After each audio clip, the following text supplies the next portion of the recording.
What's up and welcome back. Today we have confirmed new content coming to Red Dead Online, and Take-Two's shareholder call has shed a bunch of light on the landscape for the future of the game. I'm Bandit Barney. I bring you everything you need to know about Red Dead Online and Red Dead 2, and without further ado, let's dive right into it. Basically, I've gone through the shareholder call, which is public information for anyone who wants to dive in deeper. I've dove in for you so you don't have to. It's about 17 pages, not too long. Let's start off by looking at how Take-Two's feel around Rockstar and Red Dead Online is going, and that is actually phenomenal. Now, I didn't think anything other than it would be phenomenal because Red Dead 2, the campaign, has done so well. It created a new world and new experience that we'd never had before, and it is clearly done extremely well for Take-Two. To show that, we can dive into their numbers, which grew 140%. That means they doubled, more than doubled.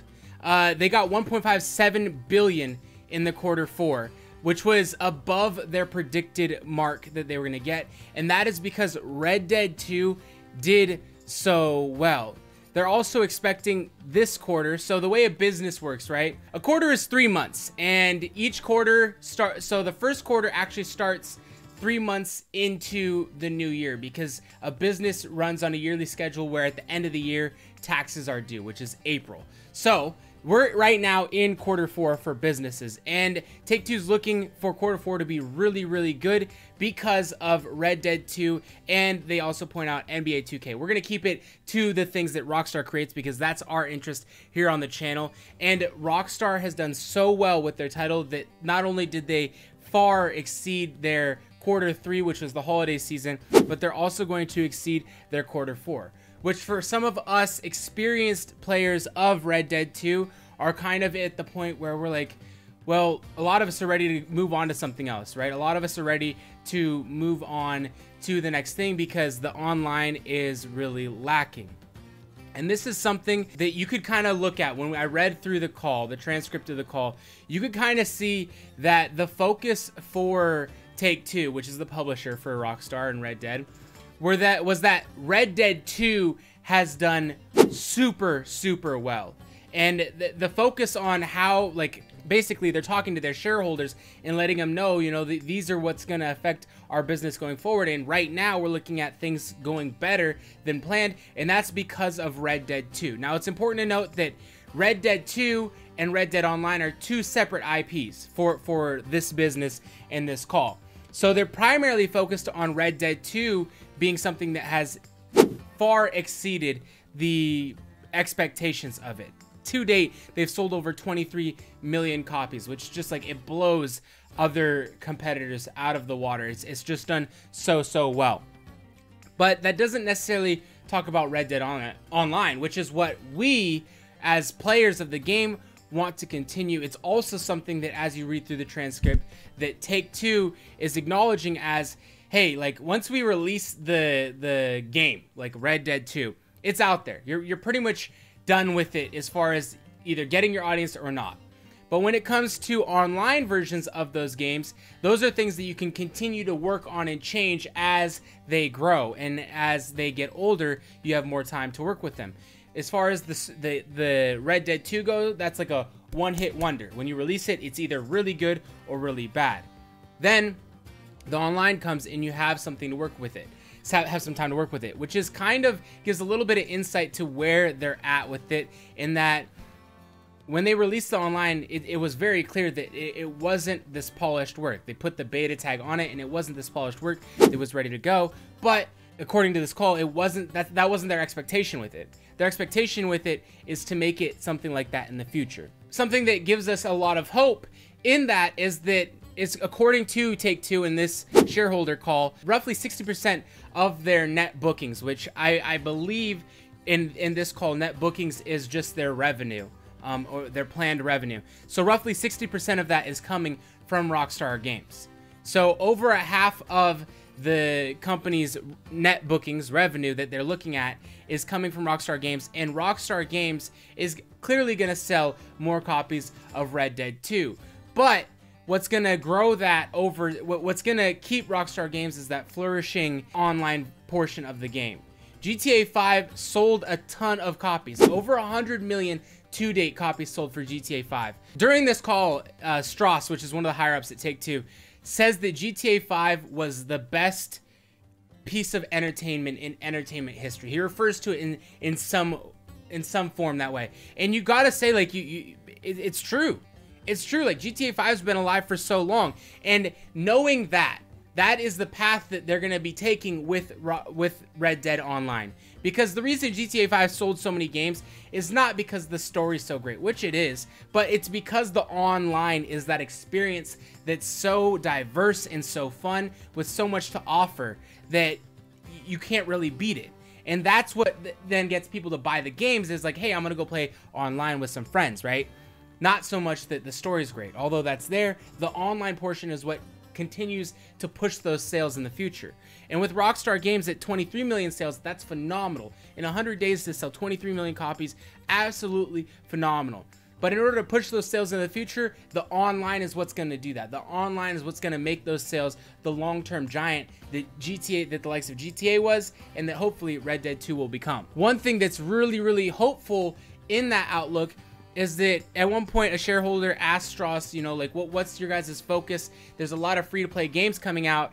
What's your guys' focus around those? And do you guys have any intention of going into that method of free-to-play?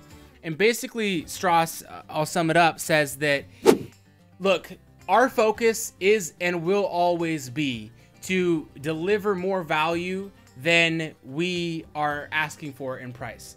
He said, as long as we make sure that our value is better than anyone else and that our value is the best, then when other people go to spend money on our game, they don't think about the money they're spending. They only think about what they're going to get and the value they're going to get. So them having to pay $60 for our game doesn't matter as long as our game is better than any other game that they play. And there's a lot of truth to this. He uses the analogy of a restaurant. People go to really good restaurants and pay for really good meals, not because, hey, this is one of the 3 meals I need to have today, but because this meal is going to be really, really great. So they don't plan on going to that free-to-play model, but they do plan on, and their core value is making sure that the passion and the value of entertainment that their games give is far above everyone else's. And with the story to Red Dead 2, I think this is completely true. The story of Red Dead 2, for like 80% of it, 70% of it, was just absolutely phenomenal. I found myself up at 5 a.m. just playing this and every day, just like, wow, this is amazing. And then the online is nothing like that. The online does not have the entertainment value that you expect. There are tons of online games that have much more value than right now Red Dead Online has. So there's a little disparity there in why would the online be released if the value isn't there to keep it going. And that's one of the kind of questions I had with their motto being bringing all that value, and then they don't bring that much value with Red Dead Online. It does kind of play into the point that they made earlier, where the online versions of games are things that you can change over time and aren't things that have to be delivered immediately with the most value, and then you can't change them, right? Like, once you release a game, a title, it's there. The online's a little bit different because you can work with it over time, especially if it's in beta. On Q4, recurrent consumer spending. So another question that they were asked, there was 3 people from Take-Two on this call, Lonnie, Carl, and Strauss. And I don't remember exactly which ones these quotes are coming from, but they're all coming from one of those 3. And they were asked about how they're expecting consumers to spend in Q4. And I think this was Lonnie saying that, you know, we expect new content releases for Red Dead Online to accelerate into the first quarter. Now, this is a key part, into the first quarter. So, accelerate is a very, very generic term, right? It's very generic. So, accelerating could mean that you went from nothing to something. You've accelerated. Accelerating updates means that they're going to increase the number of updates or the amount of content we're going to be getting in Red Dead Online.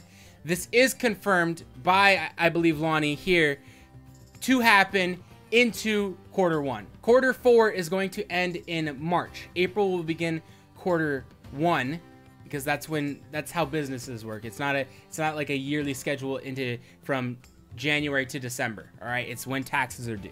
That's how businesses function with money.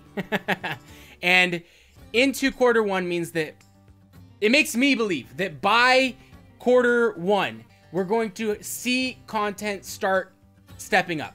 We're going to see some content start stepping up into quarter one, which means in March, we should see some content. We did a theory video the other day about there's some titles coming out that are going to compete with Red Dead Online's player base. That's why Rockstar is going to be putting out an update that's going to fight or that's going to work to recapture their player base before those other titles drop, which would be early March. So that was a theory. Right now, Lonnie is saying here that we're going to accelerate content drops for Red Dead Online into quarter one. The other good news for this is that we already know that 60% of their expected revenue, their expected net bookings, is coming from Rockstar, right?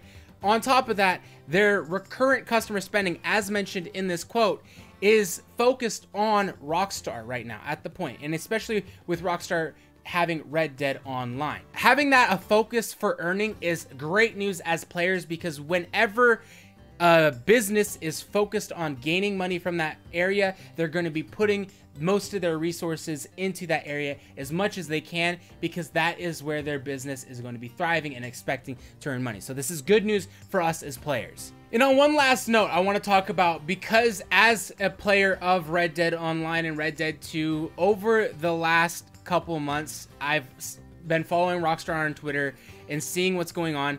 And it seems like all these things are being announced for GTA Online, and nothing is being announced for Red Dead Online, which has been frustrating, for sure. Red Dead Online is brand new, and probably behind the scenes, they're focusing on a big update rather than, you know, just little itty bitty things around everywhere. That's my theory. But specifically in this shareholder call, it was asked, how much is GTA updates related to Red Dead Online updates, and are we going to see them staggering their updates in order to maintain constant player base on either platform? For example, if GTA updates in January, we don't see Red Dead update in January. If GTA updates in July, then maybe Red Dead updates in August. Is that something that we're going to see? And it is confirmed here that no. There is no plan to stagger the updates, which is good news for us, because right now the updates for Red Dead Online haven't been there, really. Like, they just haven't been there. The new content and value that we're supposed to be getting, or we'd hope to be getting, isn't there. And if the updates were staggered, we're coming into, you know, the spring, which hopefully that means we're going to get something for Red Dead. But if they were staggered, then right in that June-July area is generally when GTA Online does another big update. They probably will be doing another one this time. There was no incentive to slow down on GTA. It's still doing great for Take-Two and Rockstar. If the updates were staggered, we wouldn't see something for Red Dead Online then. Fortunately, that's not the case. The case is that Red Dead Online is going to be working on at its own pace, on its own, separate from GTA Online. They're not going to be correlated, so we can expect GTA or Red Dead Online to be getting vamped up here shortly from Take-Two to their shareholders, saying we're going to accelerate the content going into quarter one. Thank you guys for stopping by. If you're not subbed already, make sure to do that. I appreciate you and hope to see you in a future video. Until then, take care.